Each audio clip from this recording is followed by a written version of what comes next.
La falta de lluvias y las altas temperaturas obligan al Gobierno regional a prolongar por primera vez hasta el 31 de octubre la alerta máxima por incendios forestales. Por lo tanto, sigue prohibido quemar rastrojos, usar según qué maquinaria agrícola o hacer barbacoas.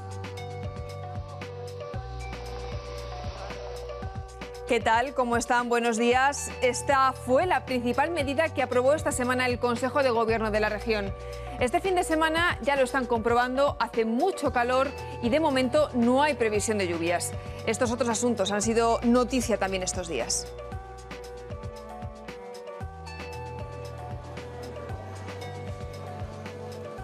Castilla-La Mancha vuelve a reclamar al Gobierno central un acuerdo de Estado sobre agua y que se utilicen todos los recursos disponibles como alternativa a los trasvases. Es una de las prioridades de la Consejería de Fomento, cuya titular nos ha contado todos los planes de su departamento.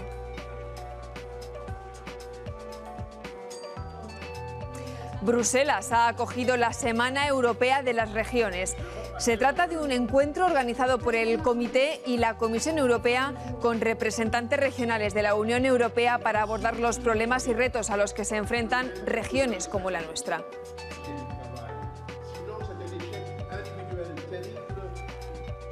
España celebró el jueves su fiesta nacional, ensombrecida por la trágica muerte del capitán Borja Ibar y bajo la sombra de la crisis de Cataluña.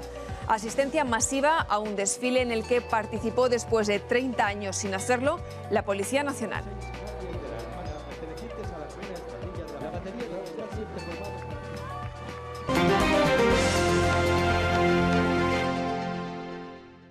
Se lo avanzábamos al comienzo. El Gobierno regional mantiene todos los efectivos contra incendios que han estado preparados durante el verano y además, como sigue el alto riesgo de incendios, también mantiene las prohibiciones. Lo detalló el consejero de Medio Ambiente tras la reunión semanal del Ejecutivo.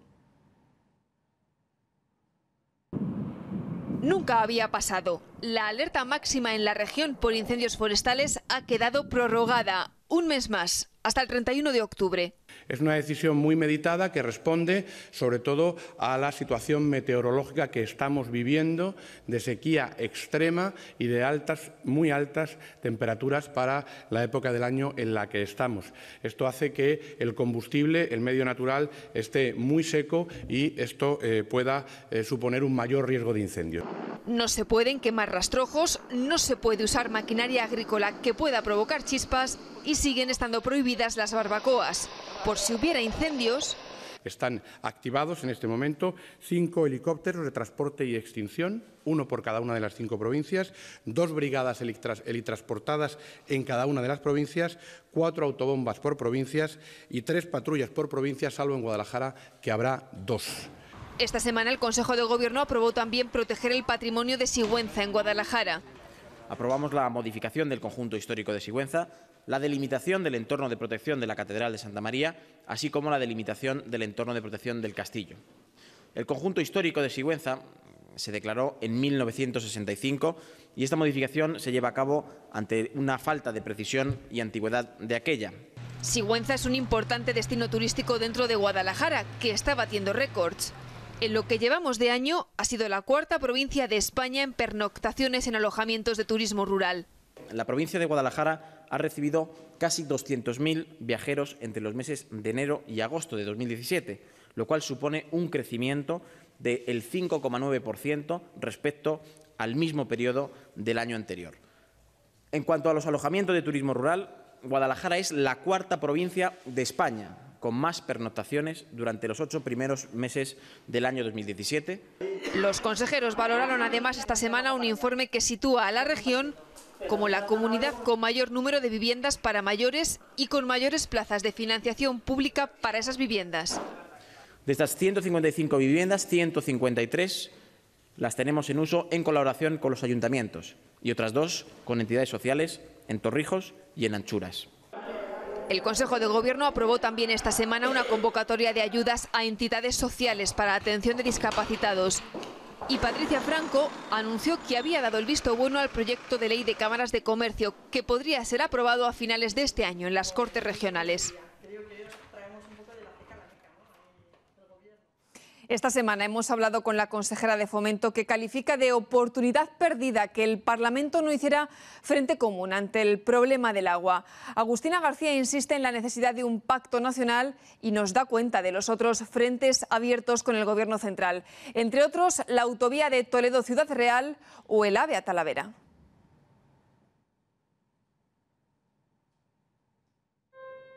De no parar, de mucho trabajo. También hay que darse cuenta que cuando yo llego a la consejería es una consejería que ya está en funcionamiento, una consejería que yo siempre me gusta decir que el tren va en buen camino y que lo que hemos hecho ha sido subirnos al tren que ya estaba marcado, iniciado con mi antecesora, con Elena de la Cruz, con un objetivo común, porque el objetivo le marca el Gobierno, no le marca una consejera u otra, y evidentemente con la intención clara de dar un cambio. Es una pena que realmente hayamos perdido una oportunidad, y cuando digo hayamos perdido como región. En un Parlamento, en las Cortes de Castilla-La Mancha, había un debate donde no iba contra nadie, y al Gobierno le hubiese gustado que fuera con la unanimidad de todo el Parlamento, porque al final es defender los intereses de Castilla-La Mancha, defender el desarrollo para Castilla-La Mancha, el empleo, el crecimiento, y eso se defiende defendiendo el agua. Hay un problema, y quien no lo quiera ver es engañarse. Entonces, la situación de los pantanos de cabecera preocupa y ocupa mucho al Gobierno regional, no solo los pantanos, sino también el Tajo Medio, a su paso por Talavera o por Toledo, que no hay un caudal mínimo, es una cloaca, y que evidentemente hay que poner solución. La solución por parte del Gobierno es recurrir todos y cada uno de los trasvases, y no es de recibo que haya dirigentes que no entiendan que no hay una guerra de agua, no hay un problema y una lucha de color político por el agua, sino una lucha para defender los intereses de Castilla-La Mancha. Evidentemente es necesario ese pacto nacional, pero con un criterio de que el beneficio de todas las comunidades tiene que ser el mismo. No puede ser que en este caso el desarrollo para unas se prime por debajo de las de otras. Nosotros vamos a defender los intereses de Castilla-La Mancha y en ningún momento nos vamos a oponer a que otras comunidades tengan agua si lo necesitan, poniendo soluciones sobre la mesa. Si tenemos que hablar con comunidades de que hay que fomentar, hay que ayudar, hay que subvencionar otro tipo de alternativas como son las desaladoras, por supuesto, si es que nunca nos hemos negado. Es más, vienen fondos europeos, pónganlo a funcionar al 200%, si es posible. Tenemos un problema, y como siempre es un problema presupuestario, una consejería con 180 millones de deuda solo en indemnizaciones. Fíjense los kilómetros que podíamos hacer si no tuviéramos que pagar y hacer frente a toda esa deuda que a diario nos llegan, en este caso sentencias, y sí que estamos conservando, cosa que antes no se hacía, porque hemos detectado que hay un problema en la red de carretera, en este caso autonómica, y es que son carreteras muy buenas, pero que la falta de mantenimiento ha hecho un daño en este caso considerable en la propia red. Ya hemos actuado en 235 kilómetros en lo que va de legislatura, prácticamente casi el 90% de lo que hizo el Gobierno anterior en 4 años. Por parte de las carreteras que hemos demandado al Ministerio, que en lo que afecta a Castilla-La Mancha son muchas: autovía Toledo-Ciudad Real, la 32 de Linares-Jaén, de Albacete, por decir, o la de Toledo-Caña. Lo hemos planteado y lo hemos visto con el ministro, y al final estamos haciendo sectoriales de cada uno de los temas. En la de Albacete-Linares le hemos pedido una cosa clara, y es que ejecuten la parte que corresponde a Castilla-La Mancha. Son tramos muy pequeños en Albacete, y lo que pedimos es que al final las carreteras se hacen con un origen y un destino. Pues lo que no puede ser es que se quede a mitad de camino. Hay un compromiso por parte del Ministerio de que es en este caso una vía prioritaria, y que en este caso lo va a poner en funcionamiento, como también la autovía Toledo-Ciudad Real, donde saben que siempre ha habido un problema sobre todo del trazado, donde había un problema medioambiental. En este caso el Ministerio nos hemos emplazado a vernos en futuras reuniones para un estudio que ya han sacado, decirnos por dónde van a ir ese trazado como tal. La parte que corresponde a la Junta, en el momento que tengamos, como decimos, ese inicio y ese final, le haremos. Lo que le hemos pedido es que no se demoren, y que al final los estudios no se queden en otro estudio y a su vez otro estudio. Lo que necesitamos es al final soluciones, y al final que nos den medidas concretas de qué va a pasar con ese AVE, ¿en qué va a consistir? Nuestra posición es clara, es mientras no nos explique, mientras ese estudio no llegue y nos diga cuáles son las bondades o por qué se va a provocar un cambio, nosotros vamos a seguir abogando y vamos a seguir apostando por el estudio inicial. Evidentemente, quien hace un cambio tiene que explicar el por qué lo hace, y si por qué lo hace tiene una explicación lógica y que por supuesto va a beneficiar a Castilla-La Mancha, va a beneficiar a Talavera, a su paso por las ciudades que tengan este caso paso, nosotros no nos vamos a negar, pero siempre y cuando esté bien explicado. Se ha hecho un giro de 180 grados, hemos pasado de ni siquiera sacar ayudas de rehabilitación en legislaturas pasadas a tener convocatorias todos los años y además con muchísima demanda en este caso de los ciudadanos, que al final eso lo que indica es que estaban esperando ese tipo de ayudas, por supuesto en alquiler. Estamos hablando de más de 11.000 solicitudes las que hemos recibido en esta última convocatoria. En lo que va de legislatura hemos invertido más de 16,5 millones. 16,5 millones.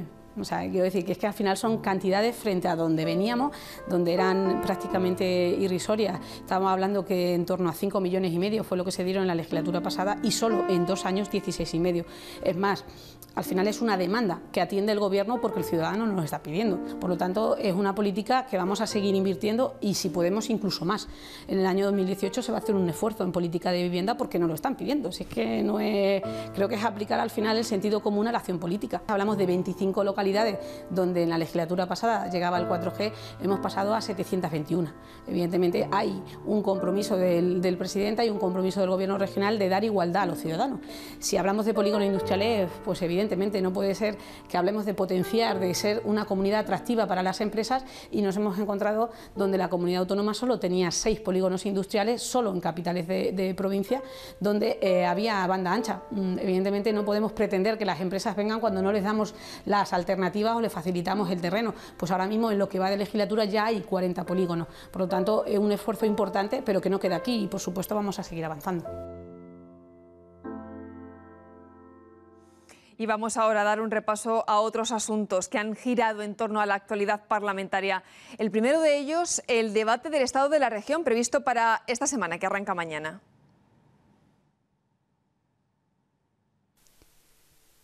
En el inicio de la semana, la Mesa de las Cortes ha dado el visto bueno a la fecha del debate del Estado de la Región. La sesión arranca el miércoles próximo a las 11:30 de la mañana con la intervención del presidente de Castilla-La Mancha, Emiliano García Paje. Ya por la tarde, desde las 4:30, intervención de cada uno de los grupos parlamentarios por un tiempo de 30 minutos. Pueden presentar hasta un máximo de 7 propuestas de resolución por cada grupo, que serán defendidas el día 19, el jueves 19, cuando se reanude otra vez la sesión a las 10 de la mañana. Las diligencias previas incoadas por la Fiscalía de Castilla-La Mancha, medidora hasta ahora de la criminalidad, bajaron el pasado año un 52%. Es la consecuencia de la reforma de la Ley de Enjuiciamiento Criminal. Los cuerpos y fuerzas de seguridad del Estado no remiten ya atestados sin autor conocido. De todo ello ha dado cuenta el fiscal superior de Castilla-La Mancha, José Martínez. Esto ha supuesto un descenso vertiginoso, creo que es la palabra más adecuada, en el número de diligencias previas, que han pasado de una cifra relativamente estable de 150.000 en los años anteriores a poco más de 65.000. Es decir, un descenso de más del 50%. Comisión este martes en las Cortes Regionales a cuenta del incendio de la localidad albaceteña de Yeste, con comparecencia del director general de Política Forestal y Espacios Naturales. Rafael Cubero ha avanzado que el Gobierno de Castilla-La Mancha prevé que la mayor parte de la madera y biomasa residual quemada esté retirada antes de la próxima primavera. El fuego arrasó en verano 3.217 hectáreas. Y una imagen más, la visita de una delegación de Senegal junto a representantes de una fundación para luchar contra la mutilación genital femenina. Se han reunido con parlamentarios de Castilla-La Mancha para hablar de los riesgos de una práctica que, según UNICEF, sufren 200 millones de niñas y mujeres en todo el mundo. La región no es ajena.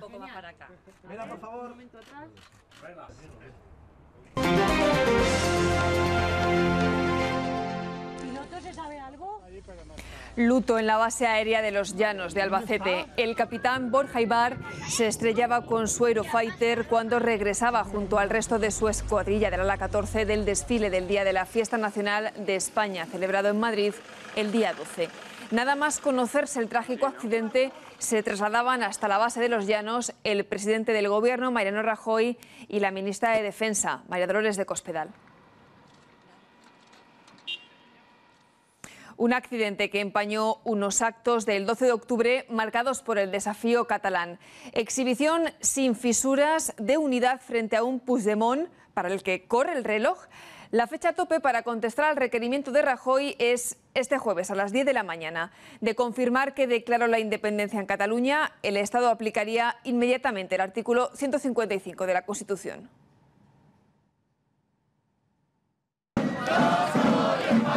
No era un 12 de octubre como los demás.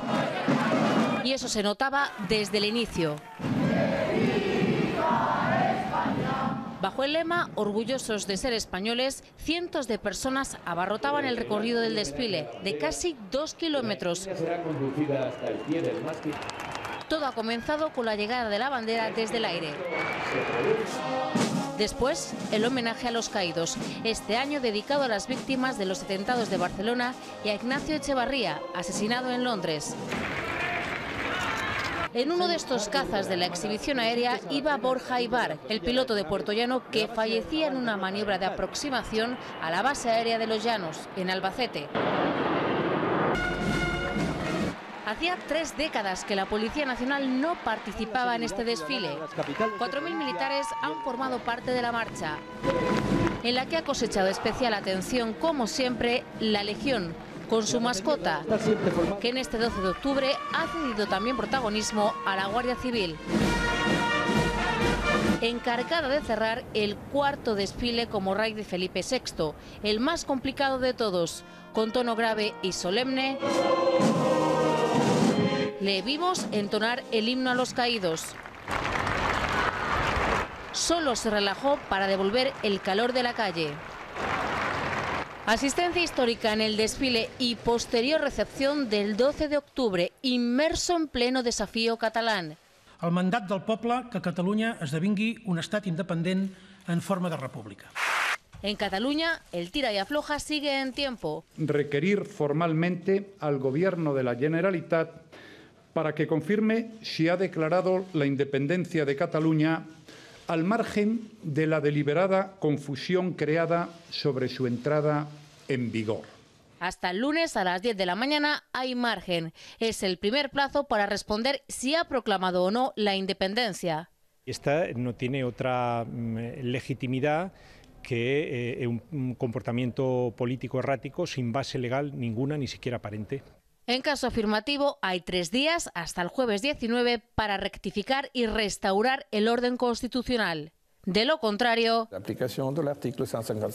el Estado tendría entonces que enviar al Senado un plan detallado de las competencias que quiera asumir del Govern en medio del debate sobre el significado del articulado. Algo que recupere y reconstruya el autogobierno que ha sido dañado por sus dirigentes. Ciudadanos lo que pide es que ese artículo se utilice para convocar elecciones en Cataluña. La otra posibilidad... Yo desde luego no tendría ningún problema en hablar con Puigdemont. Siempre, dice el Gobierno, dentro de la ley. Sobre el artículo 155 de la Constitución y su aplicación en la crisis catalana, también se ha pronunciado esta semana el presidente de Castilla-La Mancha. García Page, antes de participar en los actos del 12 de octubre, se mostraba convencido de que, de tener que aplicarse, se hará de forma proporcionada.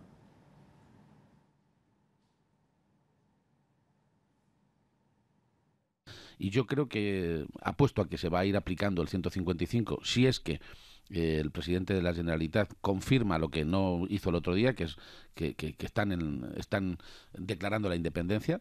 No se atrevió, pero lo cierto y verdad es que se intuye perfectamente. Si se confirmara, y ojalá que no, la declaración de independencia, el Estado tiene que defenderse, la democracia tiene que responder, hacerlo civilizada y jurídicamente, constitucionalmente. Para eso está el artículo 155, ¿no? En Bruselas se ha celebrado del 9 al 12 de octubre la Semana Europea de las Regiones. Es un encuentro organizado por el Comité y por la Comisión Europea y en el que todos los representantes regionales de la Unión Europea abordan cómo elaborar las futuras políticas para que beneficien a cada una de ellas.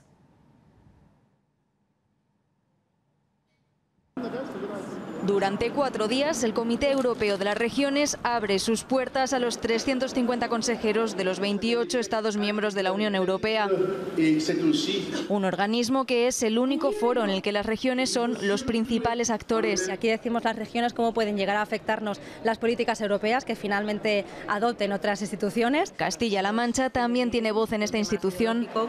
Lanzan sus preocupaciones y estudian de qué forma las políticas que se van a elaborar de cara al futuro podrían beneficiar a la región. Participamos activamente, siempre estudiamos muy bien todos los dictámenes que se nos plantean, realizamos todo tipo de enmiendas. Una Semana Europea de las Regiones en la que uno de los puntos fuertes ha sido la política de cohesión. No pueden disminuirse los presupuestos y los fondos que se destinen a que las regiones seamos cada vez más iguales. Cuestiones diversas a tratar en el pleno celebrado, como la pobreza infantil, el futuro pilar social o el cambio climático. Una de las principales medidas que solicitamos dentro de una política de cohesión más eficaz y más justa es, por ejemplo, que se invierta en energías renovables. Es un tema de actualidad que se cuela en todas las agendas y, como no podía ser de otra forma, la cuestión catalana también se ha tratado en Bruselas. Nosotros estamos más que dispuestos, ahora, antes y en el futuro, a entablar un diálogo político sin precondiciones. Creo que es el momento de atender a la razón y, desde luego, desde la razón